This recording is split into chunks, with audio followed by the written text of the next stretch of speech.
Hey guys, welcome back. I hope you had a really great day trading today. So volatility is back, and today was Thursday, July 18th, and we did open SPY with a gap up. We gapped up to about the middle of the implied move, and then that first level to look for, which was the 35 EMA, acted as resistance. We got hit with that level and dropped down to the 30-minute 200 moving average. And you could also say that it was a combination of the 35 EMA and the fact that we had an island top gap, which is the up gap and the down gap combination. So that altogether pushed us down right at the 35 EMA. So we dropped to the 30-minute 200 moving average. We actually initially got underneath it, got pulled back up, and then we lost it. We dropped outside of the trading range, and that was the buying opportunity of the day. That is where we saw the lows, and at the very end of the day, we swung back up to close within the implied move. I had the bottom of the implied move at 552, and we closed at 552.66. So options did a great job of predicting the bottom on the day. And if you were also paying attention to Stupid Willie, that signal line stayed red for the entire day. And even though we did hit oversold, we still have not crossed back up. So there is a little bit more room here if we open with negative sentiment tomorrow. So SPY did close down 0.77%. VIX closed up 10.02%. And we did close within the implied move today. And switching over to QQQ, we also opened here with a gap up. We gapped above the 1 hour 200 moving average. And if you recall, yesterday we did actually close underneath that level. So we opened gapping back above it, and then we did not hold and we dropped down. We dropped all the way to the bottom of the implied move. And then from there we bounced back up, dropped again, and almost to the penny. We saw that bottom of the implied move again, and then we had a pretty decent swing at the end of the day into close. So options said 476 was the bottom of the implied move. We did stay within that today, and we actually closed quite a bit higher at 479.49. QQQ did close down 0.47%. VXN closed up 3.91%, and we traded completely within the implied move here today. Stupid Willie also had the red signal line here for the entire day and yesterday, but at the very end of the day today, we did see a cross up. So we'll see if tomorrow we can carry that momentum up a little bit and maybe retest some of these moving averages. And then switching over to SPX, we did open here with that gap up, and right at that 35 EMA is where we got smacked back down all the way to the 30-minute 200 moving average. We took it all the way to the bottom of the trading range before swinging back up, and we did see resistance at the 30-minute 200 moving average. This is a little bit different than what we saw in SPY. In SPY, we did get back above the 30-minute 200 moving average. But in SPX, that was resistance. And when in doubt, go with what SPX is saying, because SPY is a derivative and it trades off of SPX. So we did see resistance at the 30-minute 200 moving average. I didn't mention that we also filled this gap right here.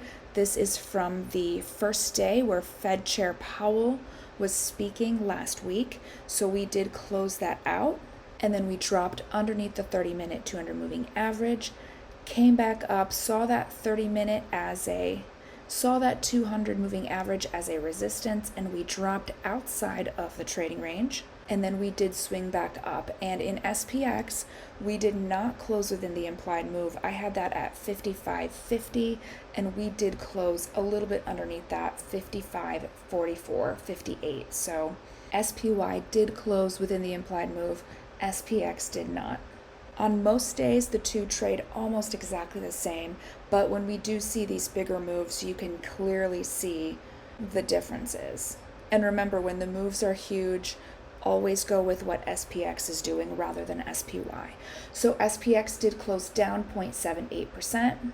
VIX again popped 10.02%, and we did not close within the implied move here. Pretty close, but we didn't quite swing back high enough. All right, so that was SPX.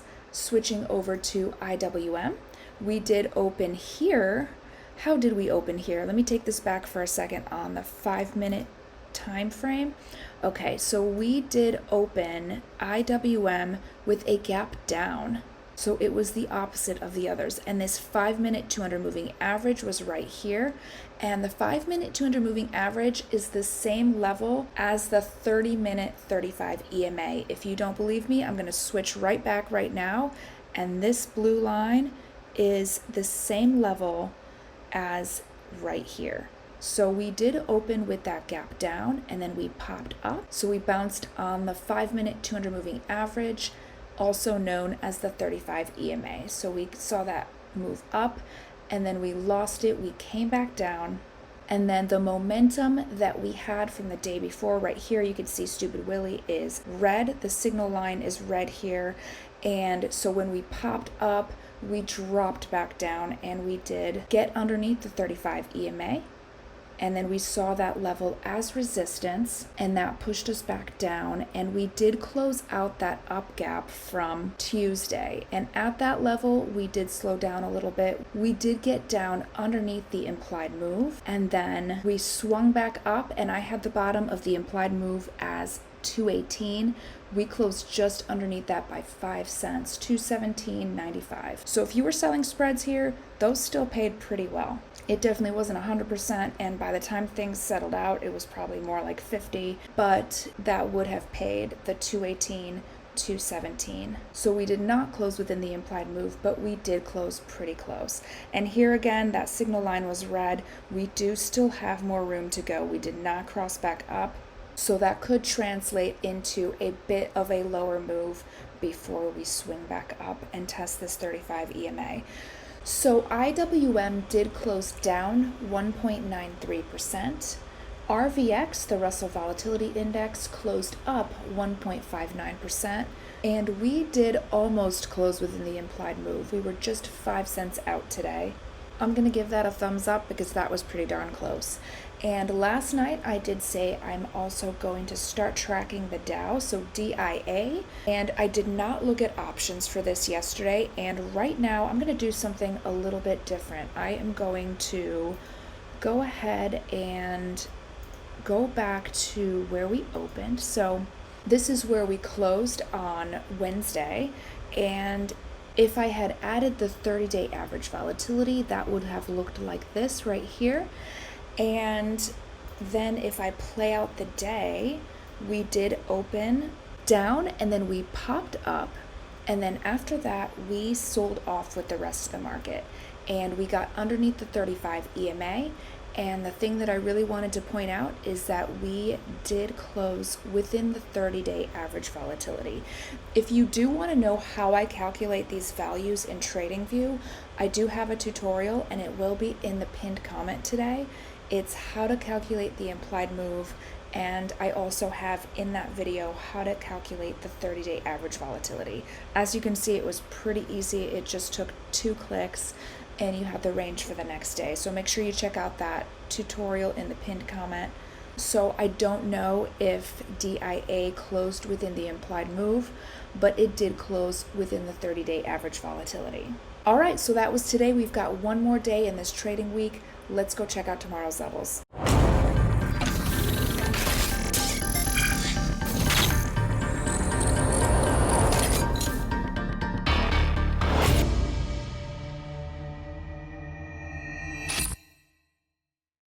Alright guys, so things are definitely starting to look wild out there, but before we head into tomorrow's trading ranges, if you find these videos useful, if they help you to choose better strikes and take better trades, and you love that I break it down every night, then please make sure to give this video a like, and also don't forget to subscribe and turn on notifications so you get notified every time I put out a new video.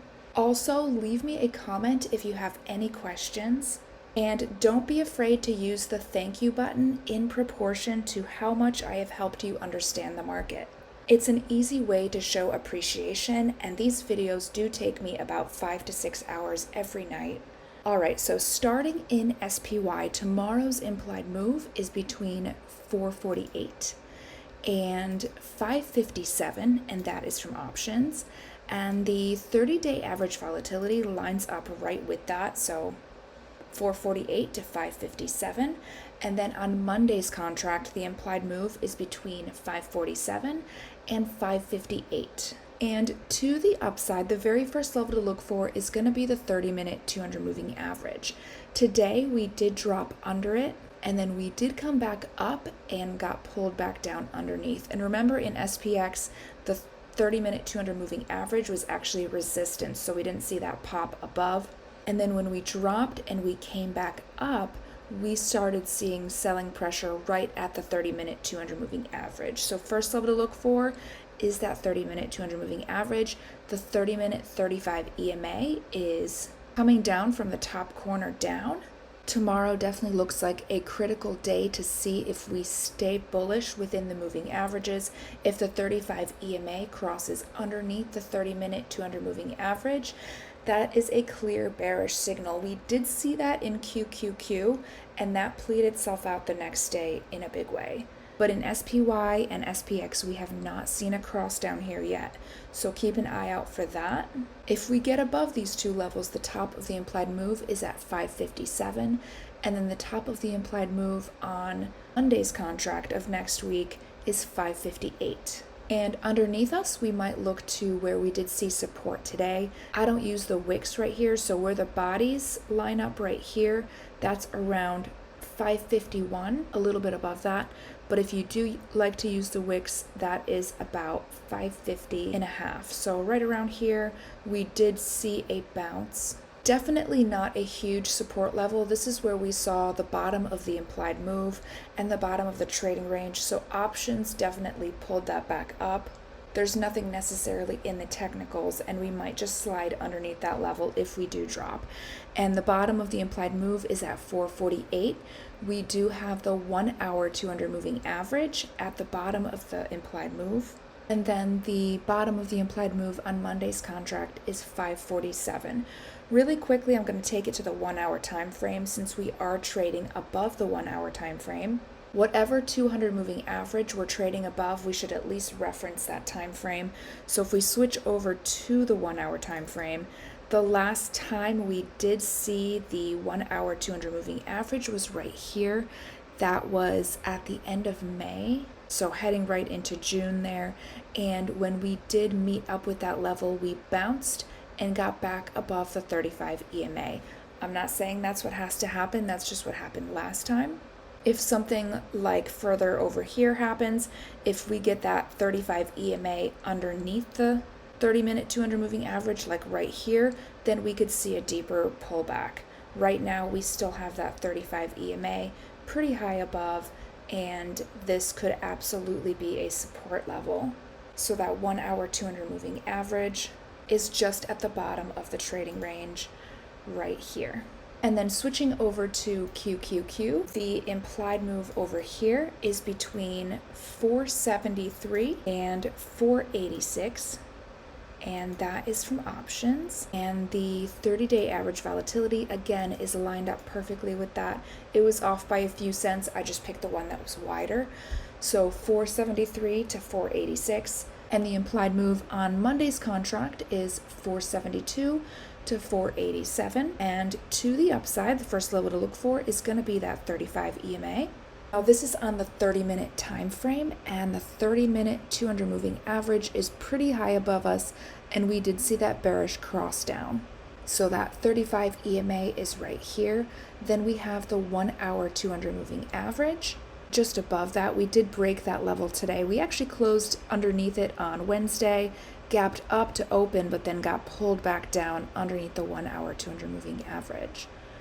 And really quickly before we move on, I'm going to switch to the 1 hour time frame and just see where that 35 EMA is. So the 35 EMA on the 1 hour time frame is right here. And if we get another cross down underneath, so if this 35 EMA crosses underneath its moving average, so right here, that 1 hour, that's when things can get pretty wild. And then we do have that 50-day moving average nearby. I would think if we do see that cross down, then we hit that down here. But getting a little bit ahead, so at the top of the implied move here is that 1 hour 200 moving average. Get rid of that for now. And then If we do get above that, then the top of the implied move is at 486, and then the top of the implied move on Monday's contract is 487. Just above the entire trading range, we do have that down gap from Tuesday going into Wednesday. That was the down gap that turned this time frame bearish right here.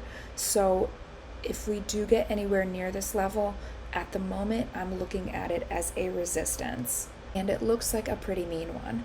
So that is the upside, a little bit messy. And then to the downside, we did see a little bit of support right here today. Again, that was the bottom of the implied move, so options likely had a lot to do with bringing that back up. And then we also did see a support there. This is July 1st right here, so we did see a bounce right there as well. So this is a previous support.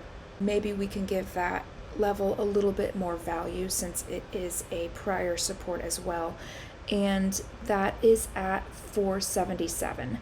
If we break that, the bottom of the implied move is at 473, and then 472 on Monday's contract, and the 50-day moving average. We are definitely overdue in hitting that level. The 50-day moving average is such a critical moving average, and when we trade too far away for it for too long, then the return back to that moving average can be pretty violent, as we are seeing. So 50-day moving average is underneath the trading range. And if you didn't know, this is another place where the moving averages line up. The 50-day moving average is the same as the 2-hour 200 moving average. So when you look at it in which time frame we're trading above the 2-hour time frame. That's just a little weird fact that I'll get deeper into another time. So that is QQQ. And switching over to SPX, the implied move over here is between 54.95 and 55.90. That is from options. And 30-day average, again, less wide, so it's out for today. The implied move on Monday's contract, 54.90 to 5600. And to the upside, we do have that 30-minute 200 moving average that did act as resistance today when we dropped underneath it. We got hit by that level. And then the 30-minute 35 EMA is right above it. It looks like it definitely has potential to cross down, and if it does, that is a very clear bearish signal. There are very few signals that are stronger than the 35 EMA and 200 moving average cross down. It only happens when there is a significant shift in momentum. So if this cross is under, and as long as it stays under, we will be bearish. But that has not happened yet. So if we get above this level, top of the implied move is 55.90 and 5600 is the top of Monday's implied move.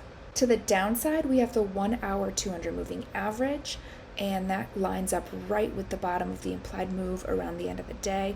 So 54.95 and 54.90 is the bottom of the implied move on Monday's contract. And if we look back a little bit here, these are the only supports we have. We had this really big move up right here, and this was that 4th of July week, I'm pretty sure. Yeah, so this was the 4th of July rally right here, and we didn't pull back at all. So there's really no support until we get down to around here, so 54.50. And of course these technicals here, the 1-hour 200 moving average could be a support, and then these are good for the day. 54.95 to 54.90 are good for the day. So, but if we don't get significant momentum, if we don't get a pop up from these levels, then we might see a drop down to 54.40 or 54.50. And of course, I'm a big fan of returning back to the 50-day moving average. That is underneath all of that. It's actually still quite a ways away, but I'd say that a couple days out from here, that is definitely a real possibility of a target. So if we don't regain the bullish momentum here, if this 35 EMA does not find support on the 30-minute 200 moving average tomorrow, then I would start looking to the possibility of some deeper moves. And just a reminder, don't trade my opinion, trade what the chart is actually doing. I try not to predict the market. I try to know how I should react when something does happen.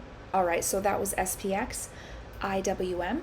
The implied move over here is between 214 and 222, and that is from options. And IWM does have a 30-day average volatility that is wider. It's 212 to 224. And then the implied move on Monday's contract, 213 to 223. And to the upside, I'm going to zoom in just a little bit. To the upside, we do have the 35 EMA. Today, we did drop underneath it. We first actually bounced on it, and then we sold off with the rest of the market. When we got underneath it, we tried to pop back up. 35 EMA blocked us. So that level is right cutting through the middle of the implied move. Definitely should be on your radar if we start trading up tomorrow. If we get above that, top of the implied move is at 222. Top of the implied move on Monday's contract is 223. And then to the downside, we do have this up gap right here.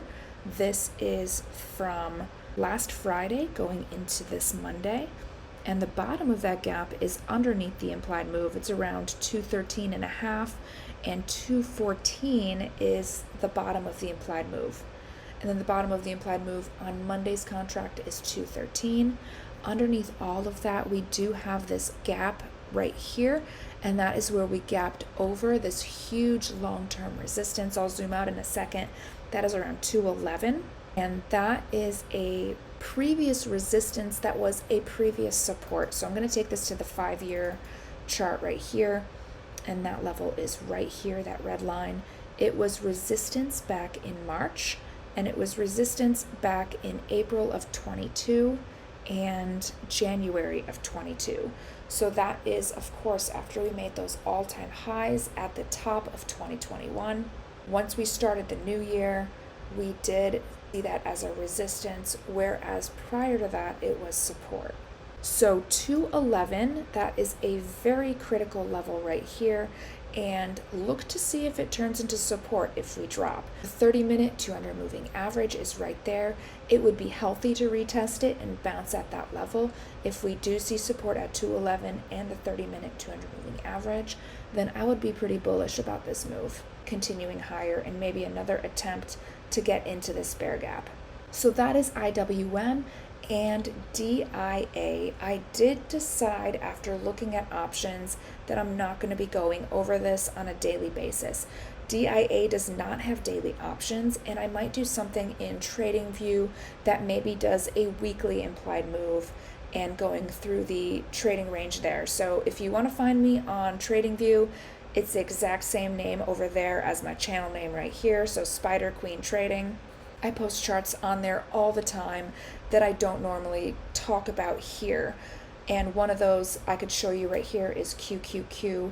Last week that I posted was basically right off of the highs right here.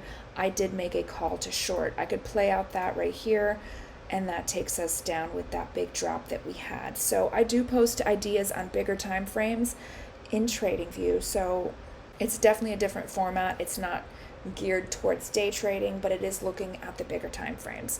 So feel free to find me over there, and have fun tomorrow. Trade safe. Make sure you take profits when you're up, and I'll see you guys on Sunday night. Have an amazing weekend.